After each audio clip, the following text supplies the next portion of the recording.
তো বন্ধুরা দেখতে পাচ্ছ আমি রেডি হয়ে গেছি। তো আমরা যাচ্ছি ঠাকুর দেখতে। তো জুতোটা পরে নি, চলে এসেছে অটো। আর বলো আমাকে কেমন লাগছে। রেডি হয়ে গেছে, তাকিয়েই বললাম তোমার দিকে। এই দেখো বন্ধুরা, মা রেডি হয়ে গেছে। আমরা সবাই মিলে যাচ্ছি ঠাকুর দেখতে। পিঙ্ক শাড়ি পরেছি।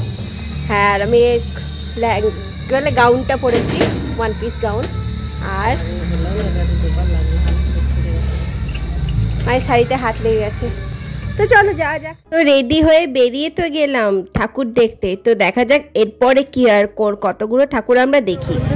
আমরা যাচ্ছি প্রথম ঠাকুর দেখতে। আমি রয়েছি, তো যাচ্ছি। তো তোমরাও দেখো, ব্যাক ক্যামেরা করে দিচ্ছি কত সুন্দর প্যান্ডেলটা হয়েছে। দেখা ঢুকতেই খুব সুন্দর একটা প্যান্ডেলের লাইটিং দেখতে পেলাম বন্ধুরা। খুব সুন্দর একটা কৃষ্ণ ঠাকুরের যে ওই মাথার মুকুটটা হয় সেই ধরনের মানে লাইটিং করেছিল। ব্যানারটা খুব সুন্দর লাগছিল, লাইটিংটা খুব সুন্দর করেছিল। এই ঠাকুরটাতে আমরা আগেরবারও এসেছিলাম এবং তোমরা আগেরবারও হয়তো আমার ব্লগে দেখতে পেয়েছিলে এই মানে এই ক্লাবের ঠাকুরটাকে। তো চলো বেশি দেরি না করে যাওয়া যাক। আর দেখতে পাচ্ছ আশেপাশে কত স্টল বসেছে, ফুচকা বসেছে আর পাপড়ি চাট বগেরা বসেছে। তো ধীরে ধীরে আমরা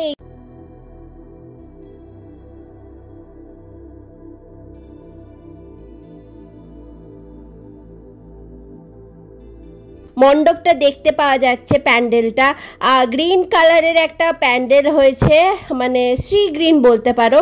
আর দেখো কি সুন্দর লাইটিং দিয়েছে, তা না? আর চলো দূর থেকে যেগুলো চকচক করছে ওগুলো কি সেটা জেনে নেওয়া যাক বন্ধুরা। দেখতে পাচ্ছ কত সুন্দর প্যান্ডেলটা করেছে। আর সামনে একটা বাজ করেছে বন্ধুরা, এই যে তোমরা কি দেখতে পাচ্ছ বাজটা? আর বাজটা দারুণ লাগছে। আর অ্যাকচুয়ালি তোমাদেরকে যত সামনে যাবো তত বুঝতে পারবে। দেখো নিচের দিকটা দেখতে পাচ্ছ লাইটিং দিয়েছে, উপরে শ্রীগিনের কাপড় দিয়ে ঢাকা দেওয়া আছে। আর এই যে দেখতে পাচ্ছ ওই বাঁশ আর অ্যাকচুয়ালি আমরা যেটা মাটির কলসি বলি সেই কলসি আর কলসি না হাঁড়ি আর এই বাঁশের কঞ্চি দিয়ে বানিয়েছিল এই গোটা পুরো প্যান্ডেলটা। তোমাদেরকে সামনে থেকে দেখতে পাচ্ছ তোমরা। এই যে দেখতে পাচ্ছ মাটির হাঁড়ি, তার উপরে কিন্তু প্রদীপগুলো দেওয়া রয়েছে। আর দেখো খুব সুন্দর কিন্তু বাঁশের কঞ্চি দিয়ে করেছে আর কত সুন্দর ডিজাইন করেছে দেখো বন্ধুরা। তোমাদেরকে সামনে থেকে দেখাচ্ছি ডিজাইনটা। দেখো বাঁশগুলো কেটে কেটে লাগানো হয়েছে। আর উপরটাও দেখো খুব সুন্দর অ্যাকচুয়ালি পাখির ঘর টাইপের, কুড়ে ঘর টাইপের করেছিল বন্ধুরা।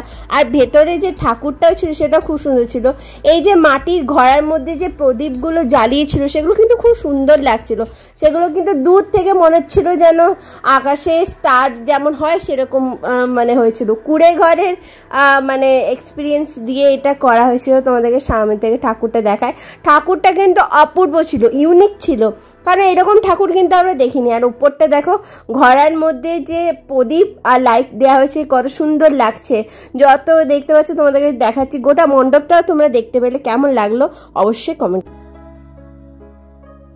তো দ্বিতীয় মণ্ডপে চলে এসেছি। তো চলো দ্বিতীয় ঠাকুরটা আমি কি দেখলাম আর কত সুন্দর, চলো তোমাদেরকে একবার দেখি না।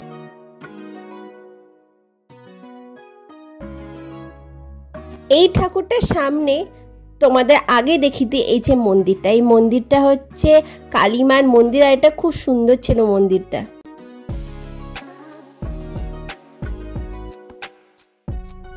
তো বন্ধুরা এখানে দেখতে পাচ্ছ প্রোগ্রাম হচ্ছে আর ছোট ছোট বাচ্চারা কিন্তু ডান্স করছে। তোমাদেরকে কিন্তু অবশ্যই আমি দেখাবো। তো চলো এবারে মণ্ডপের দিকে যাওয়া যাক।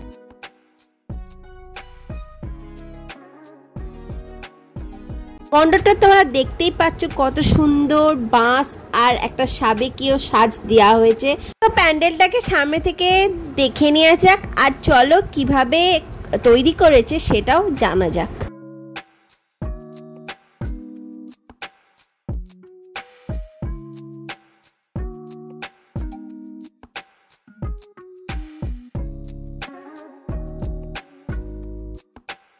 ওই ঘোড়ার গাড়িটার সামনে দাঁড়িয়ে দাঁড়িয়ে সবাই কিন্তু ছবি তুলছিল।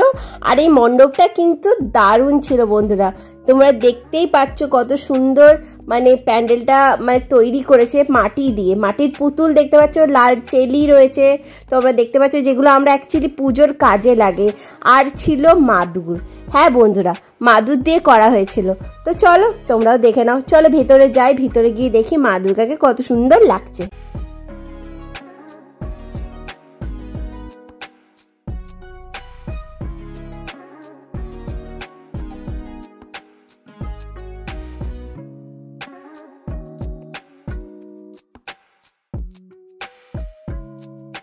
দূর থেকে মা দুর্গাকে দেখতে পাচ্ছ, আর সামনে যত এগিয়ে যাচ্ছি তত যেন মনটা ভরে যাচ্ছে, কারণ মা দুর্গার মূর্তিটা ছিল অপূর্ব আর উপরের সাজটাও কিন্তু দারুণ ছিল। তো চলো তোমাদেরকে মা দুর্গা সামনে থেকে দেখায়। মা দুর্গার মুখটা দেখে মনে হচ্ছিল মানে কি বলবো, মন ভরে যাচ্ছিল, চোখের দিকে তাকালে যেন মনে হচ্ছিল যেন ছোটবেলাটা আবার ফিরে এলো।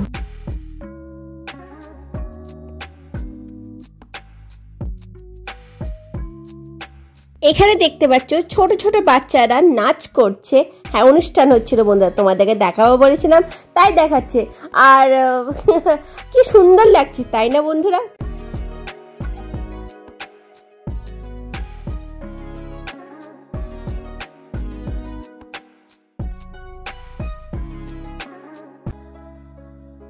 এবার চলে এসেছি নেক্সট প্যান্ডেলের ঠাকুর দেখতে। আর এখানে প্রচণ্ড হাঁটতে হয়েছে বন্ধুরা, হাঁটতে হাঁটতে আমাদের মানে প্রায় মানে পা ব্যথা হয়ে গেছে। আর এখানে দেখো কি সুন্দর পাখা করেছে, পাখার হাওয়া দিচ্ছে।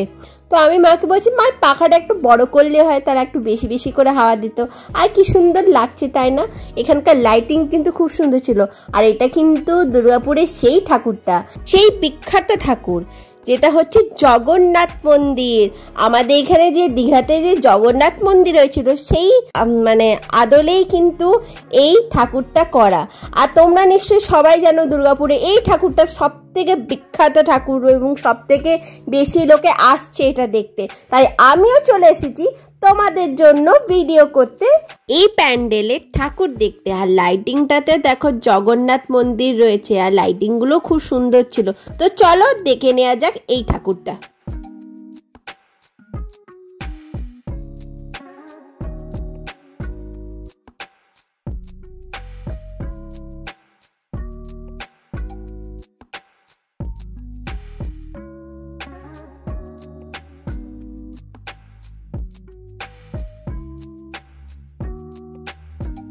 তো দেখতে পাচ্ছ জগন্নাথ মন্দিরটাকে কত সুন্দর মানে ফুটিয়ে তুলেছে এই প্যান্ডেলে।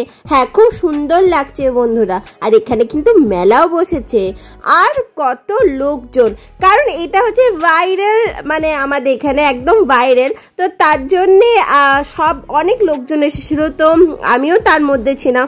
তো চলো তোমরাও কিন্তু এনজয় করো। তো চলো ভেতরে গিয়ে ঠাকুরটাকে দেখা যাক, মা দুর্গাকে দেখা যাক। এখানে দেখতে পাচ্ছ খুব সুন্দর জগন্নাথ করেছে। তো চলো যাওয়া যাক।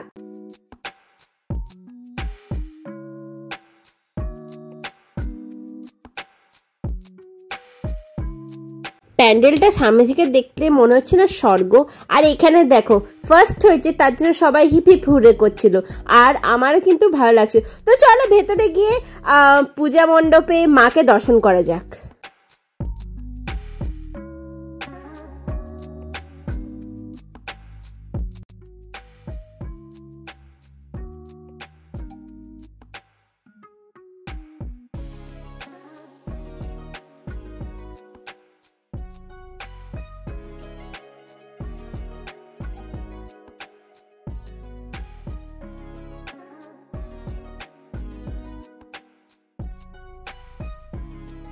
এখানে ঢুকতেই তোমরা দেখতে পাচ্ছ যে কত লোকজন। আর এখানে ঢুকতেই মনে হচ্ছে যেন হ্যাঁ আমি সত্যিকারের জগন্নাথ মন্দিরে চলে এসেছি, কারণ ভেতরটা পুরোটাই কিন্তু জগন্নাথ মন্দিরের মানে আদলে ছিল। তোমরা যদি কোনোদিন দীঘার জগন্নাথ মন্দিরে যাও তাহলে অবশ্যই তোমরা এইরকম জগন্নাথ মানে এইরকম দেখতে পাবে। শুধু বন্ধুরা আজকের মতন তো ঠাকুর দেখা কমপ্লিট। তো কালকে আবার কোথায় ঠাকুর দেখছি সেটার জন্য কিন্তু ব্লগে চোখ রাখতে হবে, আর একটা লাইক করে দিতে হবে, চ্যানেলটাকে সাবস্ক্রাইব সাবস্ক্রাইব করে দিতে হবে, বন্ধুদের সাথে শেয়ার করে দিতে হবে, আর সুন্দর সুন্দর কিন্তু কমেন্ট করতে হবে। তো কালকে একটা ব্লগের সাথে আসছি। টাটা, শুভরাত্রি বন্ধুরা।